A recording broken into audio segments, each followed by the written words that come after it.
Hello everyone, welcome to Indian academy. तो इस video में आज हम डिस्कस करने वाले हैं subjective type question Jharkhand board के सैम्पल पेपर के। तो जैसे कि आप लोगों को पता है कि हमें टोटल इस एग्ज़ाम में 52 क्वेश्चन को देखना होता है, जिसमें 30 क्वेश्चंस ऑब्जेक्टिव टाइप होते हैं और बाकी क्वेश्चन सब्जेक्टिव टाइप होते हैं। तो आज हम डील करने वाले हैं उन सब्जेक्टिव टाइप क्वेश्चन से। तो चलिए हम शुरू करते हैं। तो सबसे पहले हम आज डील करने वाले हैं very short answer type question से। तो very short answer type question में आपको टोटल 8 क्वेश्चन देखने को मिलेंगे, जिनमें आपको 6 क्वेश्चंस को सॉल्व करना है। तो सबसे पहले हम लोग अपने फर्स्ट क्वेश्चन को देखते हैं। तो हमारा जो ये फर्स्ट क्वेश्चन है, ये क्या बोल रहा है? हमारा फर्स्ट क्वेश्चन बोल रहा है कि मैनेजमेंट क्या है, व्हाट इज मैनेजमेंट। तो मैनेजमेंट के बारे में अगर हम बात करें तो मैनेजमेंट क्या है? मैनेजमेंट एक ऐसा आर्ट है जिसके थ्रू हम अपने वर्क को दूसरों के थ्रू एकम्प्लिश कराते हैं। मैनेजमेंट एक ऐसी एक्टिविटी है जिसके थ्रू ऑर्गेनाइजेशन में हम ये मेक श्योर करते हैं कि जितनी भी एक्टिविटीज़ हो रही हैं, उन एक्टिविटीज़ का डायरेक्शन सिर्फ और सिर्फ ऑर्गेनाइजेशन के गोल को अचीव करने में रहे। तो मैनेजमेंट क्या है? तो management is the art of getting things done through others with people in formally organised group. तो क्या है मैनेजमेंट को हम किस में करते हैं? मैनेजमेंट को हम हमेशा करते हैं फॉर्मली ऑर्गेनाइज्ड ग्रुप में। इसके बाद हमारा जो सेकंड क्वेश्चन है वो पूछ रहा है what is the principle of unity of command. तो ये जो principle of unity of command है, ये हेनरी फ्यूल के 14 प्रिंसिपल्स में से एक प्रिंसिपल है। तो principle of unity of command क्या बोलता है?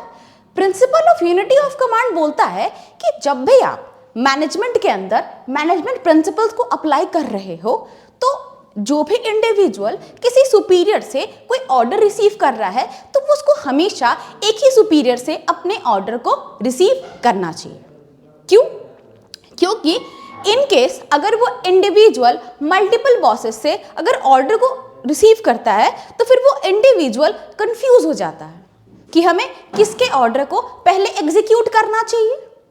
इन केस में काम में डिले हो सकता है, और इन द अदर केस अब चलो वो बंदा कंफ्यूज हो गया है, तो हो सकता है कि उस बंदे को एक चांस मिल जाए कि वो एक्सक्यूज बना ले। वो अपने बॉस ए को बोल दे सर मैं बी का काम एकम्प्लिश कर रहा था, बी को बोल दे सर मैं सी का काम एकम्प्लिश कर रहा था, और इस तरीके से वो काम करने से बच जाए। वहीं पे जो बॉसेस है उनको लगेगा कि बी वाले का काम किया, भाई मेरे ने काम नहीं किया। तो यहाँ पे ईगो क्लैश की भी प्रॉब्लम क्रिएट हो सकती है। इसलिए फ्यूल का मानना है कि एक इंडिविजुअल को एक ही बॉस से ऑर्डर रिसीव करना चाहिए। हमारा नेक्स्ट क्वेश्चन क्या बोलता है? Business environment. क्या है बिजनेस इन्वायरमेंट? तो बिजनेस इन्वायरमेंट के अंदर वो सारे फैक्टर्स और वो सारे फोर्सेस इंक्लूड होते हैं। एक बिजनेस इन्वायरमेंट के अंदर वो सारे फोर्सेस और वो सारे फैक्टर्स इंक्लूड होते हैं जो जनरली एक ऑर्गेनाइजेशन के कंट्रोल के बाहर हैं।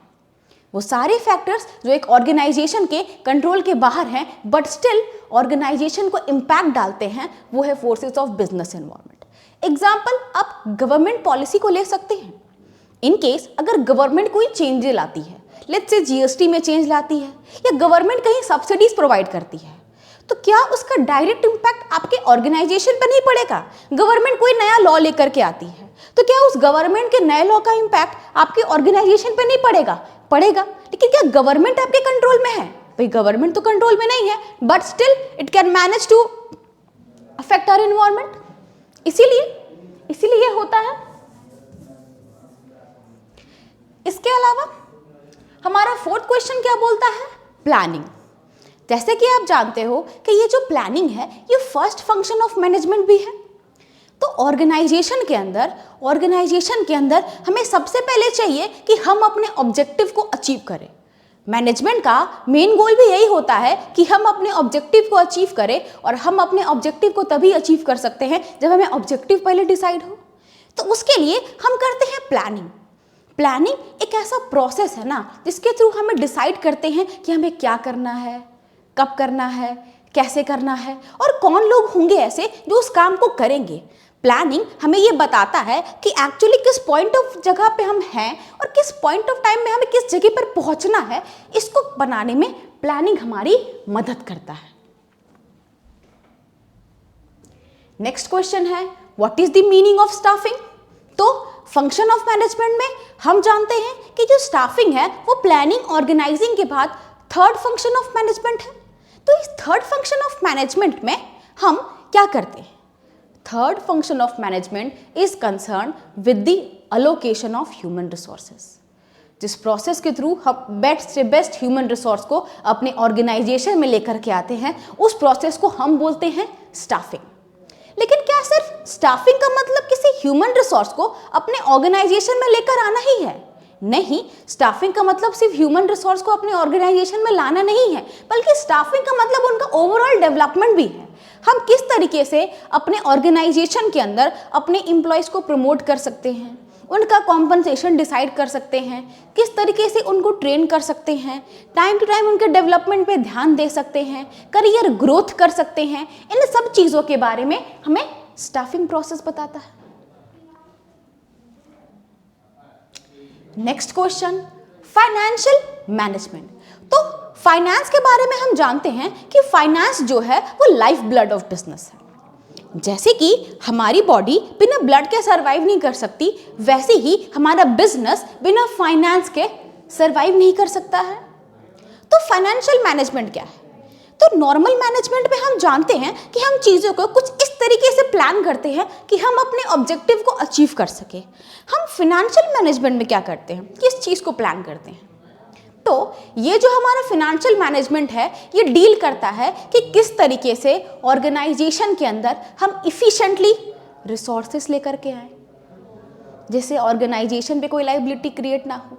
हमने जिन रिसोर्सेज को लाया है, फाइनेंशियल रिसोर्सेज को, किस तरीके से हम उसको यूज़ करें इफिशिएंटली, और उन रिसोर्सेज को यूज़ करके हमें जो आउटपुट जनरेट हो रहा है, हम उस आउटपुट को किस तरीके से यूटिलाइज कर सके ताकि ऑर्गेनाइजेशन में सारी चीज़ें स्मूथली वर्क कर सके। यानी कि हमें 3 चीज़ों पे ध्यान देना है।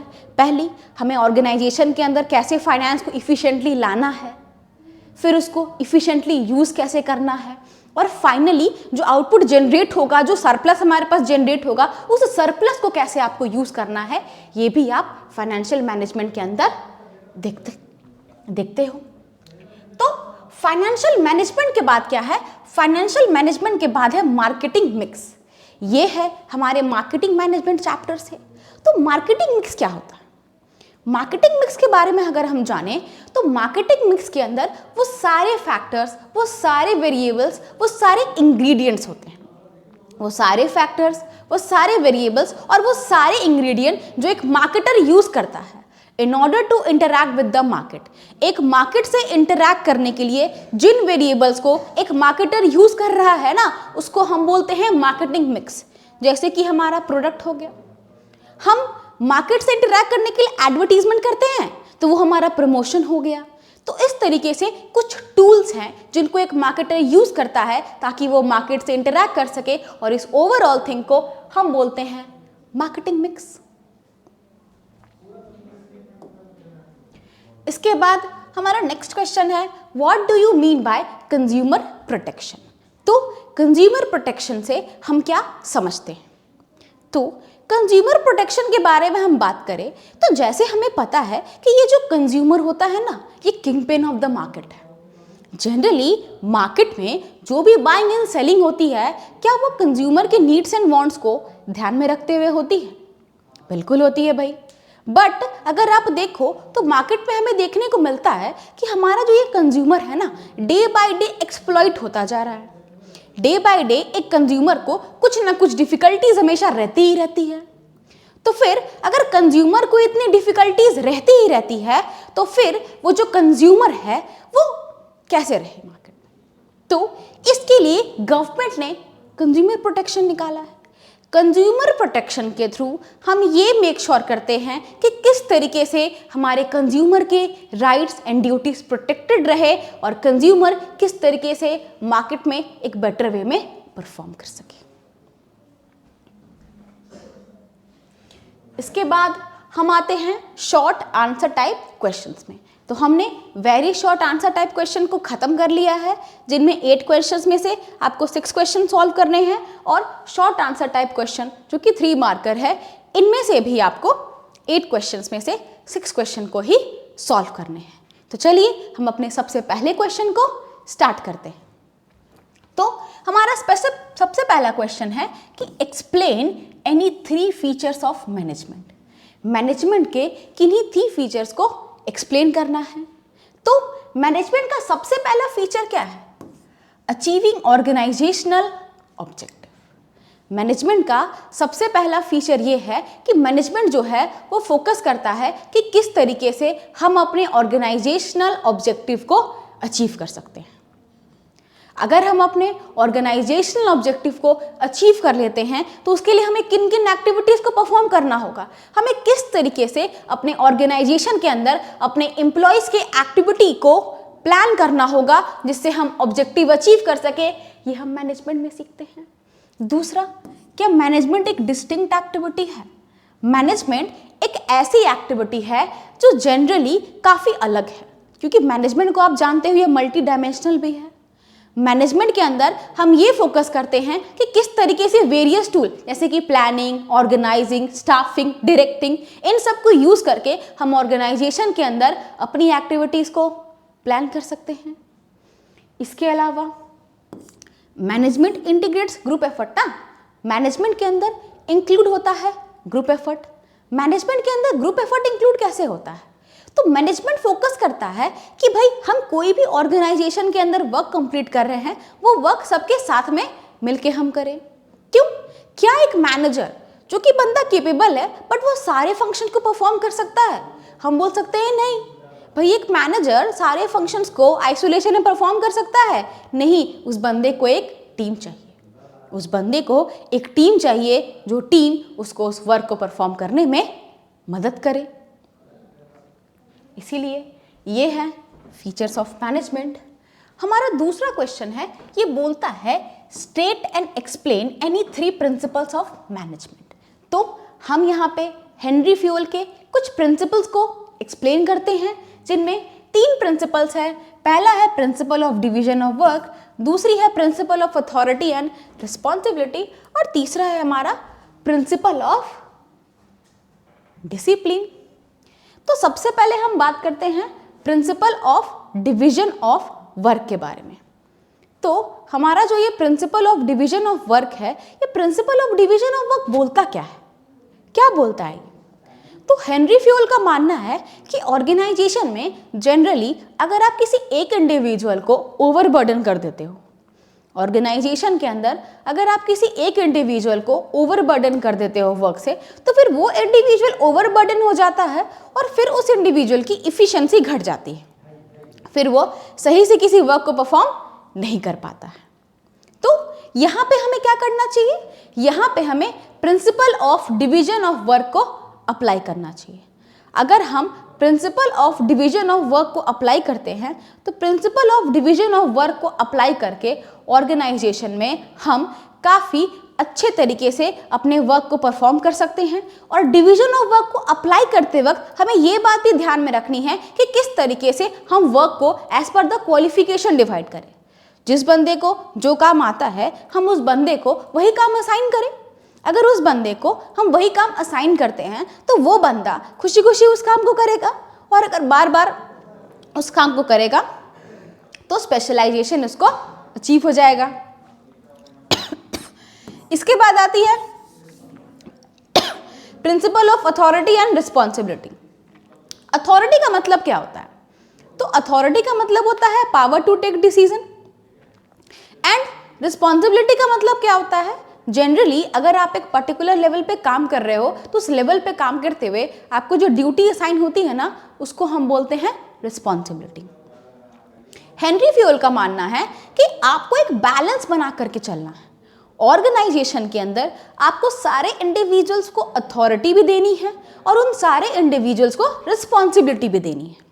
लेकिन जब भी आप अथॉरिटी एंड रिस्पॉन्सिबिलिटी डिस्ट्रीब्यूट कर रहे हो, आपको ये बात ध्यान में रखनी है कि अथॉरिटी और रिस्पॉन्सिबिलिटी के बीच बैलेंस होना चाहिए। बिकॉज अगर अथॉरिटी रिस्पॉन्सिबिलिटी से ज़्यादा हो जाएगी तो फिर जो लोग हैं वो उनके पास पावर ज़्यादा हो जाएगी, तो उस पावर का वो मिसयूज़ कर सकते हैं। और अगर उन लोगों के पास रिस्पॉन्सिबिलिटी ज़्यादा होगी, अथॉरिटी नहीं होगी, तो फिर वो काम को सही से एग्जीक्यूट नहीं कर पाएंगे। इसीलिए दोनों काम को करने के लिए दोनों के बीच एक बैलेंस होना चाहिए।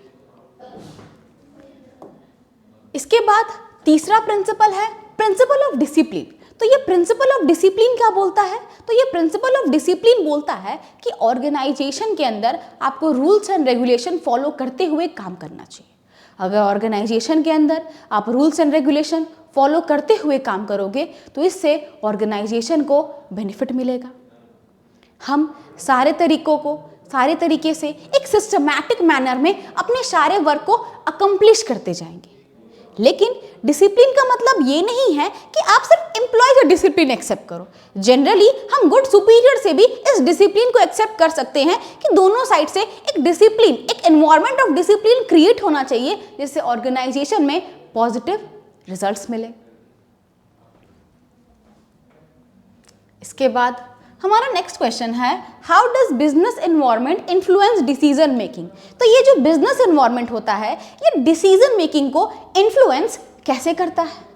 तो बिजनेस एनवायरनमेंट के बारे में अगर हम बात करें तो बिजनेस एनवायरनमेंट सबसे पहले हमें आइडेंटिफाई करने में मदद करता है अपॉर्चुनिटीज एंड थ्रेट। अगर आप टाइम टू टाइम अपने बिजनेस एनवायरनमेंट को स्कैन करते जाओगे तो आपको पता चलेगा कि मार्केट के अंदर कौन कौन सी नई अपॉर्चुनिटीज जनरेट हो रही है और मार्केट में कौन कौन से ऐसे थ्रेट्स हैं जो जनरेट हो रहे हैं। अगर मार्केट के अंदर हम अपॉर्चुनिटीज की तलाश करेंगे तो हम एक बेटर रिजल्ट अचीव कर सकते हैं। जैसे कि हम यहाँ पे एग्जांपल ले सकते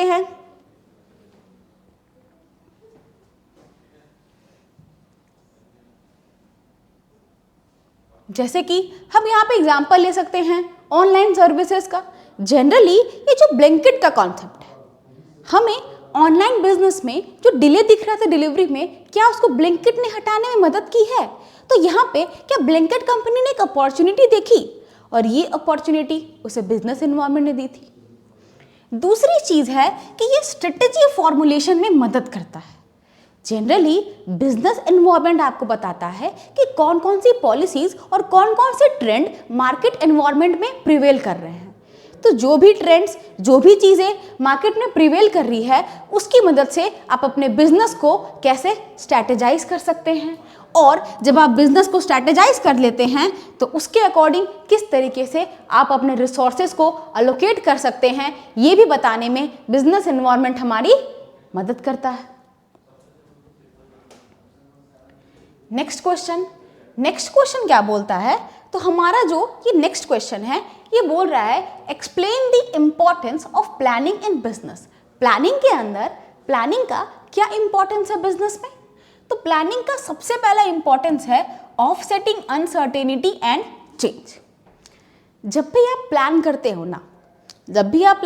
हो तो आपको तो पता है कि ये जो बिजनेस एनवायरनमेंट है ये काफ़ी ज़्यादा अनसर्टेन है। इसको आप प्रिडिक्ट तो नहीं कर सकते, आप बिजनेस एनवायरनमेंट को प्रिडिक्ट तो नहीं कर सकते, लेकिन जब भी आप प्लान करते हो ना तो जनरली आप एक साइड प्लान भी बनाते हो कि अगर ये चीज़ें हुई तो फिर हम बिजनेस को किस तरीके से हैंडल करने वाले हैं, बोलते हैं प्लान बी। तो प्लानिंग क्या करता है? इस तरह की अनसर्टेनिटी से लड़ने में हमारी मदद करता है। दूसरा बेनिफिट क्या है? Focusing attention on objective. Planning क्या करता है? तो प्लानिंग फोकस करता है ऑब्जेक्टिव। प्लान्स जो होते हैं वो जनरली इसलिए बनते हैं ताकि हम अपने ऑब्जेक्टिव को अचीव कर सके। प्लानिंग फंक्शन ऑफ मैनेजमेंट के अंदर हम ये मेक श्योर करते हैं कि किस तरीके से हम अपने ऑब्जेक्टिव को अकम्प्लिश करने के लिए ऑर्गेनाइजेशन के अंदर काम कर सकते हैं। तीसरा बोलता है कि gaining economical operation. Gaining economical operation का मतलब क्या होता है कि अगर आपके पास लिमिटेड रिसोर्सेस है, अगर किसी ऑर्गेनाइजेशन के पास लिमिटेड रिसोर्सेस है तो वो ऑर्गेनाइजेशन उस लिमिटेड रिसोर्सेस की मदद से भी, वो ऑर्गेनाइजेशन उस लिमिटेड रिसोर्सेस को यूज करके भी किस तरीके से मैक्सिमम आउटपुट जनरेट कर सकता है, ये बताने का काम भी प्लानिंग करती है। इसके अलावा प्लानिंग और क्या करती है? तो प्लानिंग कोऑर्डिनेट करती है एफर्ट को। प्लानिंग और क्या फंक्शन परफॉर्म करती है? तो प्लानिंग वर्क को कोऑर्डिनेट करती है। प्लानिंग इस पे फोकस करती है कि किस तरीके से ऑर्गेनाइजेशन की जितनी भी एक्टिविटीज़ ऑर्गेनाइजेशन परफॉर्म कर रहे हैं, उनके लोग परफॉर्म कर रहे हैं, वो कुछ इस तरीके से परफॉर्म करे कि ऑर्गेनाइजेशन गोल को अचीव कर ले। और उसके अलावा प्लानिंग इनोवेशन और क्रिएटिविटी को भी एनकरेज करता है, क्योंकि प्लानिंग के थ्रू हम मेक श्योर करते हैं कि किस तरीके से हम अपने ऑर्गेनाइजेशन में नए नए चेंजेस को इम्प्लीमेंट कर सके, अपने क्रिएटिविटी लेवल को कैसे बूस्ट कर सके, इसके बारे में सोचने का काम भी प्लानिंग ही करती है। तो ये थे इंपॉर्टेंस ऑफ प्लानिंग। इसके बाद है differentiated between formal and informal organisation on 3 basis. तो 3 बेसिस के ऊपर हमें फॉर्मल ऑर्गेनाइजेशन और इनफॉर्मल ऑर्गेनाइजेशन को डिफरेंशिएट करना था। तो फॉर्मल ऑर्गेनाइजेशन के बारे में बात करें तो दोनों की मीनिंग को अगर हम देखें तो यहाँ पे जो स्ट्रक्चर ऑफ अथॉरिटी है वो क्रिएट होती है बाय द मैनेजमेंट। यहाँ पे जो स्ट्रक्चरल रिलेशनशिप है वो लोगों के बीच क्रिएट होता है with the help of management. लेकिन इनफॉर्मल ऑर्गेनाइजेशन में जो सोशल रिलेशनशिप क्रिएट होता है वो एम्प्लॉयज के इंटरैक्शन के थ्रू ही होता है। जनरली एक फॉर्मल ऑर्गेनाइजेशन को इंटेंशनली क्रिएट किया जाता है ताकि हम रूल्स एंड रेगुलेशन को फॉलो कर सकें। लेकिन जब फॉर्मल ऑर्गेनाइजेशन में लोग मिलते हैं, एक दूसरे से इंटरैक्ट करते हैं, तो उनके बीच जो फ्रेंडली रिलेशन डेवलप होता है ना, उसको हम इनफॉर्मल ऑर्गेनाइजेशन बोलते हैं। इसका ओरिजिन क्या है? फॉर्मल कहाँ से अराइज होता है? तो कंपनी के रूल्स एंड पॉलिसीज से। कंपनी रूल्स एंड पॉलिसीज बनाती है, उसको थ्रू ये अराइज होता है। लेकिन ये कैसे अराइज होता है? तो एम्प्लॉय जो सोशल इंटरैक्शन कर रहे होते हैं, एम्प्लॉयज के सोशल इंटरैक्शन से ये अराइज होता है। इसके अलावा अथॉरिटी क्या है? तो यहाँ पे आप जिस पोजीशन पे काम कर रहे हो उसके अकॉर्डिंग अथॉरिटी होती है, लेकिन इसके अंदर जनरली कोई अथॉरिटी नहीं होती है। इनफॉर्मल ऑर्गेनाइजेशन में कोई भी इंडिविजुअल दूसरे से इंटरैक्ट कर लेता है। इसके अलावा 3 फंक्शन ऑफ फाइनेंशियल मैनेजमेंट। तो हमने अभी फाइनेंशियल मैनेजमेंट को देखा था। इस फाइनेंशियल मैनेजमेंट के 3 फंक्शंस क्या क्या हैं? तो फाइनेंशियल मैनेजमेंट के फंक्शंस के बारे में बात करें तो इसमें हमें 3 फंक्शंस देखने को मिलते हैं। पहला इन्वेस्टमेंट डिसीजन, दूसरा फाइनेंसिंग डिसीजन और तीसरा डिविडेंड डिसीजन। तो हम यहाँ पर सबसे पहले बात करें तो सबसे पहले आता है इन्वेस्टमेंट डिसीजन। याद है हमने बात की थी कि किस तरीके से हम अपने रिसोर्सेज को अलोकेट कर सकते हैं। तो ऑर्गेनाइजेशन का ये डिसीजन डिपेंड करता है कि आपके पास जो अवेलेबल रिसोर्सेज है ना, आप उन अवेलेबल रिसोर्सेज को किन जगहों पर इम्प्लीमेंट कर सकते हो ताकि आपको बेटर से बेटर रिजल्ट मिले। फॉर एग्जाम्पल, आप जब रिसोर्सेज अलोकेट कर रहे हो तो आपके पास 2 ऑप्शन होते हैं। जनरली या तो हम अपने रिसोर्सेज को करंट एसेट में इन्वेस्ट करें या फिर हम उसको फिक्स्ड एसेट में इन्वेस्ट करें। अगर आप उसको फिक्स्ड एसेट में इन्वेस्ट करते हो तो एक लॉन्ग टर्म इन्वेस्टमेंट होता है और उसको हम बोलते हैं कैपिटल बजटिंग डिसीजन। तो ये है इन्वेस्टमेंट डिसीजन। दूसरा है फाइनेंसिंग डिसीजन।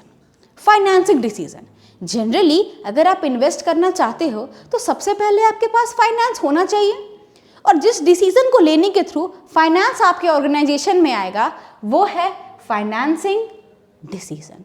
तो फाइनेंसिंग डिसीजन डिसाइड करता है कि किस तरीके से आप इफ़िशिएंटली ऑर्गेनाइजेशन के अंदर अपने रिसोर्सेज को ला सकते हो। आपको डिसाइड करना है कि ऑर्गेनाइजेशन के अंदर कितनी इक्विटी या कितना डेट हमें जनरेट करना है ताकि उससे हमें मैक्सिमम प्रॉफिट मिले।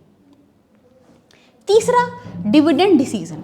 तो हमने ये भी बात करी थी कि हमें जो सरप्लस जनरेट होगा हम उसको कहाँ अलोकेट करेंगे। तो ये है डिविडेंड डिसीजन। ऑर्गेनाइजेशन को ये डिसाइड करना होता है कि जो डिविडेंड उनको मिला है उस डिविडेंड को वो कहाँ पे यूज़ करना चाहते हैं। वो जो डिविडेंड उनके पास है, क्या वो उनको एज अ डिविडेंड डिस्ट्रीब्यूट करना चाहते हैं बिटवीन शेयर होल्डर्स, या फिर कंपनी के कुछ प्रॉस्पेक्ट्स हैं, ग्रोथ प्रॉस्पेक्ट है, कंपनी ग्रो करना चाहती है, अपने एक्टिविटीज़ को एक्सपैंड करना चाहती है। अगर कंपनीज ग्रो करना चाहती है, अपने एक्टिविटीज़ को एक्सपैंड करना चाहती है, तो उस कंडीशन में कंपनी को इसे रख लेना चाहिए एज रिटेन्ड अर्निंग, ताकि अपने ही ऑर्गेनाइजेशन के पैसे से वो एक्सपेंशन प्लान कर सके।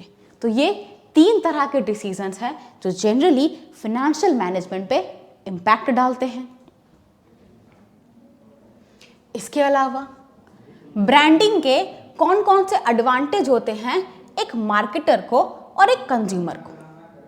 तो ब्रांडिंग के अगर एडवांटेजेस के बारे में हम बात करें तो ब्रांडिंग के एडवांटेजेस सबसे पहले हैं कि ब्रांडिंग जो होती है वो डिस्टिंक्टिव होती है, काफ़ी अलग होती है ना।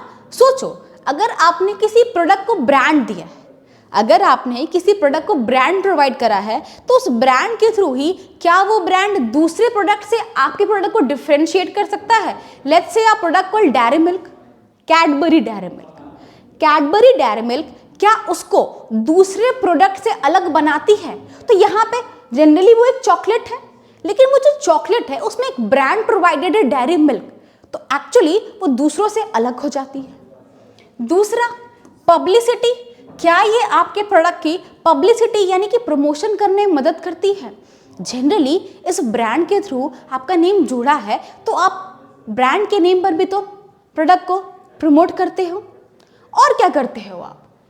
प्रोटेक्शन भी प्रोवाइड करती है ब्रांडिंग। ब्रांड के थ्रू अगर आप ट्रेडमार्क अवेलेबल करा लेते हो, तो फिर यहाँ पे आपको एक लीगल प्रोटेक्शन मिल जाती है। कैडबरी डेयरी मिल्क ये जो नेम है ना, ये कैडबरी के अलावा कोई और यूज नहीं कर सकता। तो क्या यहाँ पे ये जो डेयरी मिल्क है, ये जो ब्रांड है, आपको प्रोटेक्शन प्रोवाइड कर रहा है? क्या ये आपको कंट्रोल भी लेने में मदद करता है? हाँ भाई, ये तो हमें कंट्रोल लेने में भी मदद करता है, क्योंकि with the help of branding क्या आप अपने प्रोडक्ट के लिए एक डिफरेंशिएटेड प्राइस चार्ज कर सकते हो। ब्रांडिंग की मदद से आप क्या कर सकते हो? अपने प्रोडक्ट के लिए एक अलग प्राइस डिसाइड कर सकते हो और आपके कंज्यूमर आपको वो प्राइस देने के लिए तैयार है, क्योंकि आपका प्रोडक्ट एक स्पेसिफिक ब्रांड को प्रमोट कर रहा है। अब state and explain any 3 rights of consumer under consumer protection act. तो जैसे कि आप लोग को पता है कि हमारे पास कंज्यूमर प्रोटेक्शन एक्ट 2019 है, जो जनरली लीगल प्रोटेक्शन प्रोवाइड करता है कंज्यूमर्स को। तो इसी एक्ट के अकॉर्डिंग हमने कंज्यूमर्स को कौन कौन से राइट दे करके रखे हैं? सबसे पहला राइट है right to safety. Right to safety ये कौन सा राइट है? तो राइट टू सेफ्टी एक ऐसा राइट है जो ये मेक श्योर करता है कि हमारे कंज्यूमर्स जो हैं वो सेफ प्रोडक्ट को यूज करें। यहाँ पे कंज्यूमर का राइट बनता है कि कंज्यूमर जो भी प्रोडक्ट यूज कर रहा है वो सेफ हो और उससे किसी लाइफ एंड प्रॉपर्टी को किसी भी तरह का हार्म ना पहुंचे। इसके लिए सेलर्स को भी ये मेक श्योर करना होगा कि किस तरीके से वो एक ऐसा प्रोडक्ट सेल करे जिसकी मदद से कंज्यूमर्स सेफ रहे। दूसरा बोलता है राइट टू चूज। यहाँ पे कंज्यूमर के पास ये राइट है कि कंज्यूमर अपने मर्जी के प्रोडक्ट को चूज कर सकते हैं। कंज्यूमर अपने मर्जी के प्रोडक्ट चूज कर सकते हैं, इसका मतलब क्या है? अगर मान लो आप किसी शॉप को विजिट करते हो, तो शॉपकीपर्स ने आपको कुछ प्रोडक्ट दिखाए और बोले मैडम इनमें से चूज कर लीजिए। आपको प्रोडक्ट ए लेना था, बट शॉपकीपर ने बोला मैम प्रोडक्ट भी अच्छा है, प्रोडक्ट भी अच्छा है, और आप सेलर के बात में आके ले गए। आपको लेने का मन नहीं था, बट सेलर ने आपको दिला दी।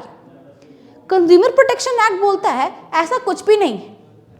आप कभी भी एक सेलर से फोर्स नहीं हो सकते हो, और एक कंज्यूमर के पास खुद का एक ऐसा राइट है कि वो उसी प्रोडक्ट को सिलेक्ट कर सकता है जो प्रोडक्ट उसको लेने की इच्छा होती है। तीसरा, right to information. Right to information क्या बोलता है? राइट टू इंफॉर्मेशन ये बताता है हमें कि किस तरीके से हर प्रोडक्ट के बारे में इंफॉर्मेशन जानने का हक हमें होता है। हम अगर किसी प्रोडक्ट को खरीदने जा रहे हैं तो उस प्रोडक्ट के कंपनी के बारे में, उस प्रोडक्ट के मैन्युफैक्चरिंग के बारे में, उसके एक्सपायरी के बारे में, उसके इंग्रेडिएंट्स के बारे में, उसके अंदर जो भी चीज़ें इन्वॉल्व हैं, उन सारी चीज़ों के बारे में इंफॉर्मेशन जानने का अधिकार हमें है। ये हमें कंज्यूमर प्रोटेक्शन एक्ट बताता है। इसके बाद है long answer type questions.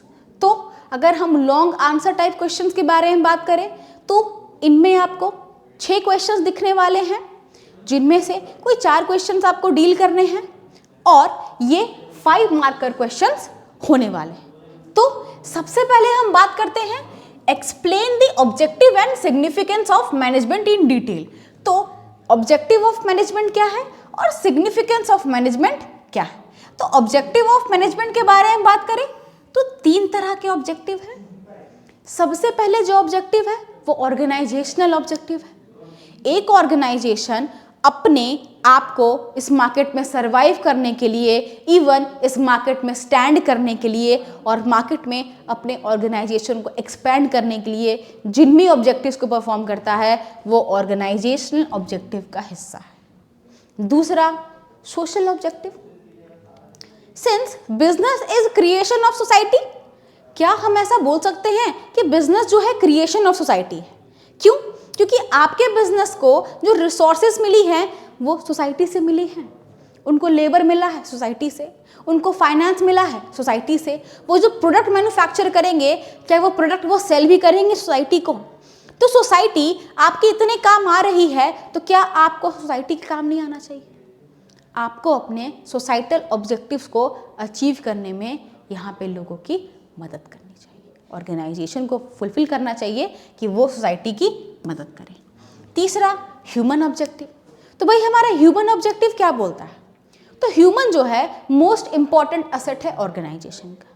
Human जो है वो मोस्ट इंपॉर्टेंट असेट है ऑर्गेनाइजेशन का, और ह्यूमन मोस्ट इंपॉर्टेंट असेट है ऑर्गेनाइजेशन का तो ह्यूमंस को यहाँ पे फोकस करना चाहिए कि किस तरीके से हम ह्यूमन के ऑब्जेक्टिव को अचीव करें, अपने एम्प्लॉयज़ के ऑब्जेक्टिव को अचीव करें।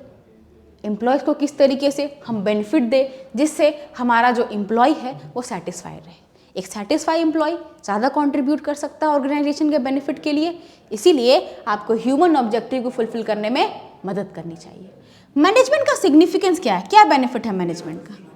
तो मैनेजमेंट का सबसे पहला बेनिफिट है कि मैनेजमेंट जो है ग्रुप गोल को अचीव करने में मदद करता है। सिंस अगर आप देखो तो ऑर्गेनाइजेशन में जो लोग आते हैं एम्प्लॉयज़, उनके अपने गोल हैं और हमारे ऑर्गेनाइजेशन का अपना एक गोल है। तो ऑर्गेनाइजेशन का अगर अपना एक गोल है और लोगों के भी अपने गोल हैं, तो अगर अलग अलग डायरेक्शन में हम काम करेंगे तो क्या हम गोल को अचीव कर लेंगे? और इवन जब तक ऑर्गेनाइजेशन का गोल अचीव नहीं होगा तब तक लोगों के गोल अचीव होंगे? बोलते ऐसा तो नहीं है भाई, ऐसा नहीं हो सकता है। तो मैनेजमेंट यहाँ पे हमारी मदद करता है कि किस तरीके से हम ग्रुप गोल को अचीव कर सकें। दूसरा, मैनेजमेंट इफिशिएंसी को इंक्रीज करने में मदद करता है। मैनेजमेंट हमेशा फोकस करता है कि ऑर्गेनाइजेशन में किस तरीके से हम स्पेशलाइजेशन ला सकते हैं। जैसे भी ऑर्गेनाइजेशन में अगर हम स्पेशलाइजेशन लाते हैं तो इस स्पेशलाइजेशन की मदद से किस तरीके से हम अपने गोल को अचीव कर सकते हैं। Creates dynamic organisation. मैनेजमेंट क्या करता है? मैनेजमेंट एक ऑर्गेनाइजेशन पे फोकस करता है कि किस तरीके से ये ऑर्गेनाइजेशन एक्सटर्नल इन्वायरमेंट में आए हुए चेंजेस थे अपने अंदर भी चेंजेस लाए ताकि दोनों के बीच एक मैच क्रिएट हो सके। मैनेजमेंट ये इंश्योर करता है कि ऑर्गेनाइजेशन टाइम टू टाइम खुद को अपडेट करता रहे ताकि उससे हमें बेनिफिट मिले। इसलिए मैनेजमेंट एक डायनामिक ऑर्गेनाइजेशन क्रिएट करता है, helps in achieving personal objective.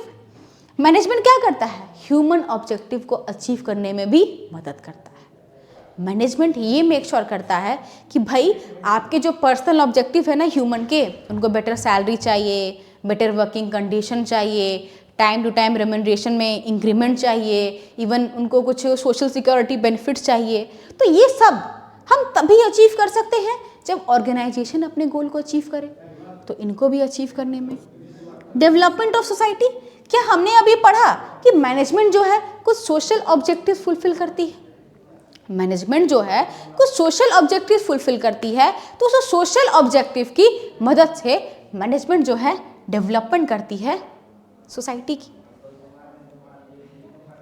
इसके अलावा इस पे हम बात कर रहे हैं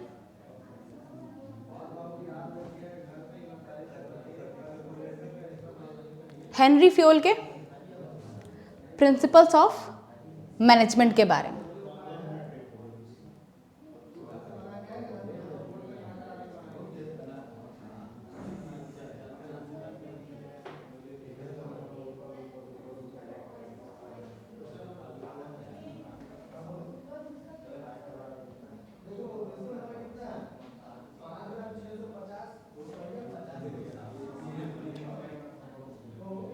नेक्स्ट क्वेश्चन है हमारा, ये क्वेश्चन किससे डील कर रहा है? तो ये क्वेश्चन बोल रहा है डिफाइन प्लानिंग। तो प्लानिंग क्या है? तो प्लानिंग के बारे में अभी हमने जाना, प्लानिंग के बारे में अभी हमने जाना कि प्लानिंग क्या है। तो प्लानिंग यहाँ पे एक ऐसा प्रोसेस है जिसके थ्रू हम ऑर्गेनाइजेशनल गोल को अचीव करने में मदद करते हैं। प्लानिंग एक ऐसा प्रोसेस है जिसकी मदद से हम ऑर्गेनाइजेशनल गोल को अचीव करने में मदद करते हैं और हम ये मेक श्योर करते हैं कि हमारी सारी चीज़ें यहाँ जो हैं ऑर्गेनाइजेशन के ऑब्जेक्टिव के अकॉर्डिंग हों। तो अगर हम प्लानिंग के अंदर ये मेक श्योर कर रहे हैं कि हमारे पास जो रिसोर्सेज अवेलेबल हैं वो व्हाट इज डिजायर से व्हाट इज अचीव तक जाए, तो हमें कौन कौन से स्टेप परफॉर्म करने होते हैं? सबसे पहला स्टेप है सेटिंग ऑब्जेक्टिव्स। हमारा सबसे पहला स्टेप बोलता है कि हमें ऑब्जेक्टिव्स को सेटअप करने में मदद करनी चाहिए। हमें यहाँ पे ये मेक श्योर करना चाहिए कि हम अपने ऑब्जेक्टिव को सेट करें। लेकिन जब भी हम अपने ऑब्जेक्टिव्स को सेट करते हैं तो हमें यहाँ पर ये ध्यान देना चाहिए कि किस तरीके से हम अपने ऑब्जेक्टिव को डिसाइड करें जिससे कि वो हमारे कैपेसिटी के अंदर भी हो और हम उसको अचीव करने में मदद कर सके। दूसरा बेनिफिट ये है कि हम यहाँ पे ये नेक्स्ट स्टेप में देखें कि हम प्रीमाइसेस डेवलप करें। हम कुछ चीज़ें अज्यूम करें, इसमें हम कुछ चीज़ें फोरकास्ट करें कि भाई इन चीज़ों को हमें अचीव करना है। अगर हम इन चीज़ों को अचीव करने में यहाँ पे मदद कर सकते हैं तो फिर यहाँ पे हमें बेनिफिट मिल सकता है। हमारा तीसरा बेनिफिट ये है यहाँ पे कि हम अल्टरनेटिव कोर्सेज को आइडेंटिफाई करें। भाई अगर हमें अपना गोल अचीव करना है तो उस गोल को अचीव करने के लिए हमें ये मेक श्योर करना होगा कि कौन कौन से ऐसे पाथ्स है जो हमारे लिए अवेलेबल है, कौन कौन से ऐसे पाथ्स है जो हमारे लिए अवेलेबल है जिनकी मदद से हम यहाँ पे अपने गोल को अचीव कर सकते हैं। और उन पाथ्स को हमें इवैल्यूएट करना होगा, उन पाथ्स को हमें टाइम टू टाइम इवैल्यूएट करना होगा जिससे हमें बेनिफिट अचीव। हम देखेंगे ना क्या एडवांटेजेस हैं उसके, क्या डिसएडवांटेज है उसके, और उसकी मदद से कौन सा मेरे लिए सबसे बेस्ट होने वाला है। जब आप उसको देख लोगे ना तो सबसे बेस्ट ऑल्टरनेटिव को सिलेक्ट कर लोगे। इसके अलावा फिनेंशियल मार्केट क्या है और उसके फंक्शंस क्या होते हैं? तो फिनेंशियल मार्केट एक ऐसा मार्केट है ना जिसके अंदर फिनेंशियल सिक्योरिटीज खरीदी और बेची जाती है। एक ऐसा मार्केट जिसके अंदर हम फिनेंशियल सिक्योरिटीज को खरीदते और बेचते हैं, उसको हम क्या बोलते हैं? उसको हम बोलते हैं फाइनेंशियल मार्केट। तो फाइनेंशियल मार्केट क्या करता है? फाइनेंशियल मार्केट क्या करता है? सेविंग को मोबिलाइज करता है और उसको सबसे बेस्ट यूजेज में डालता है। फिनेंशियल मार्केट यहाँ पर ये मेक श्योर करता है कि हम जो सेविंग्स ला रहे हैं उन सेविंग्स को हम इंडिविजुअल्स के सेविंग को कुछ इस तरीके से प्लान करें कि उन सेविंग्स का सबसे बेस्ट यूटिलाइजेशन हो। दूसरा benefit facilitation of price discovery. किसी भी चीज़ की प्राइस कुछ इस तरीके से डिसाइड होती है, किसी भी चीज़ की प्राइस उसके डिमांड एंड सप्लाई फोर्सेस को लेकर डिसाइड होती है। तो किस सिक्योरिटी की डिमांड कितनी है और किस सिक्योरिटी की सप्लाई कितनी है, ये सब कुछ डिटरमाइन करता है financial market. Provide liquidity to financial market. Financial market में फिनेंशियल असेट को प्रोवाइड करता है लिक्विडिटी। कैसे लिक्विडिटी प्रोवाइड करता है? तो बोलता है कि आपने मान लो शेयर खरीदा है, अगर आपको पैसे की रिक्वायरमेंट है तो आप उस शेयर को बेच सकते हो ना, और तुरंत उससे मनी जनरेट कर सकते हो ना।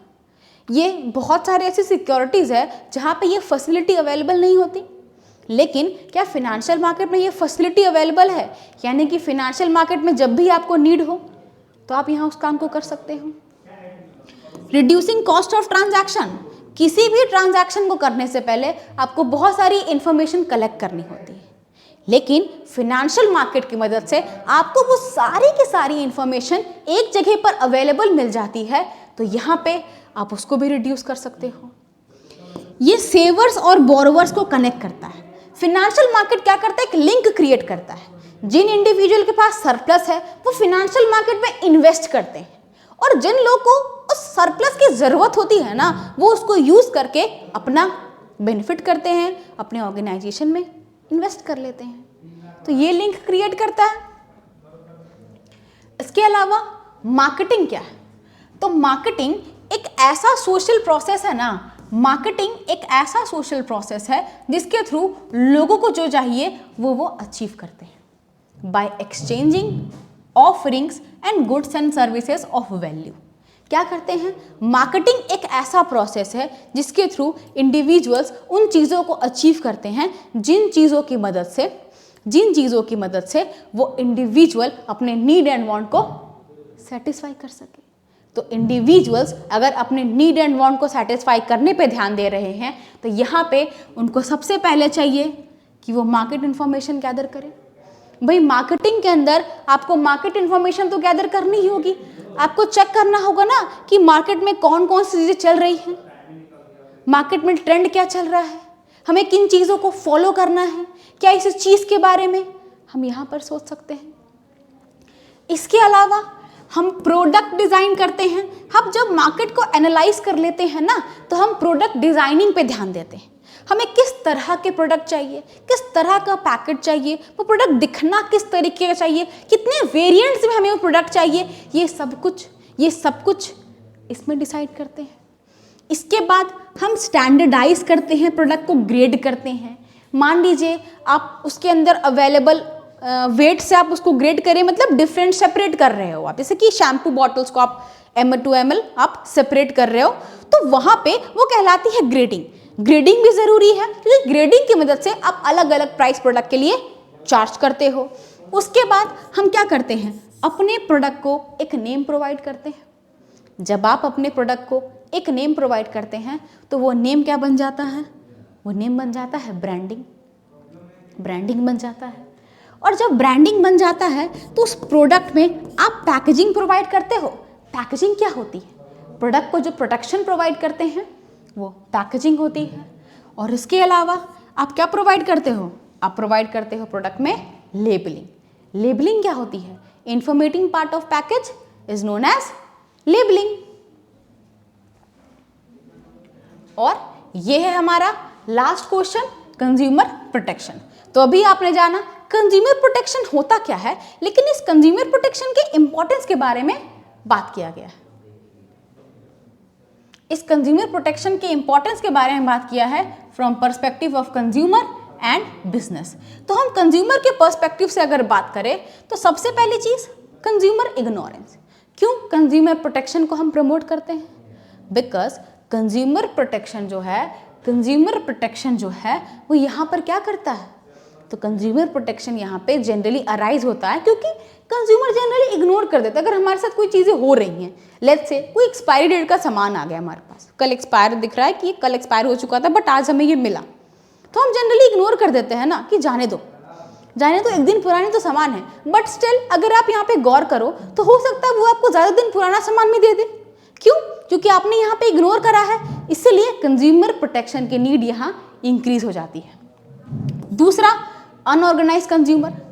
हमारा जो कंज्यूमर है वो कंज्यूमर यहाँ पे हाईली अनऑर्गेनाइज्ड है। हमारा कंज्यूमर यहाँ पे हाईली ऑर्गेनाइज्ड है क्योंकि ये जो कंज्यूमर है ना, इस कंज्यूमर का जनरली कोई ग्रुप अवेलेबल नहीं है। आपको स्टूडेंट यूनियन दिखता है, आपको ट्रेड यूनियन दिखता है, लेकिन आपको कंज्यूमर यूनियन नहीं दिखते, वो कमी है। तीसरा, मार्केट में कंज्यूमर एक्सप्लॉयटेशन रुक ही नहीं रहा है। अब मार्केट में कंज्यूमर एक्सप्लॉयटेशन रुक ही नहीं रहा है तो यहाँ पर हमें नुकसान हो रहा है। हमें यहाँ पे और क्या नुकसान हो रहा है? तो बिजनेस के लिए क्या जरूरी है? भाई लॉन्ग टर्म इंटरेस्ट है बिजनेस का। अगर आपको चाहिए कि आपका जो ये बिजनेस है ये काफ़ी लॉन्ग रन में एग्जीक्यूट हो, अगर आपको चाहिए कि आपका बिजनेस काफ़ी लॉन्ग रन में एग्जीक्यूट हो, उसके लिए ये ज़रूरी है। दूसरा, हमने जाना कि बिजनेसमैन क्या करता है? सोसाइटी के रिसोर्स को यूज़ करता है। तो सोसाइटी के रिसोर्स को आप यूज़ कर रहे हैं और उस सोसाइटी का पार्ट कंज्यूमर भी है, तो क्या उसके लिए हमें काम करना होगा? हमें सोशल रिस्पॉन्सिबिलिटी फुलफिल करनी होगी। क्या बिजनेस में कुछ मॉरल जस्टिफिकेशन भी आता है? क्या बिजनेस के अंदर कुछ मॉरल जस्टिफिकेशंस भी होते हैं जिसको इंक्लूड करके हम यहाँ पर काम कर सकते हैं? और क्या हम कर सकते हैं? तो भाई गवर्नमेंट इंटरवेंशन।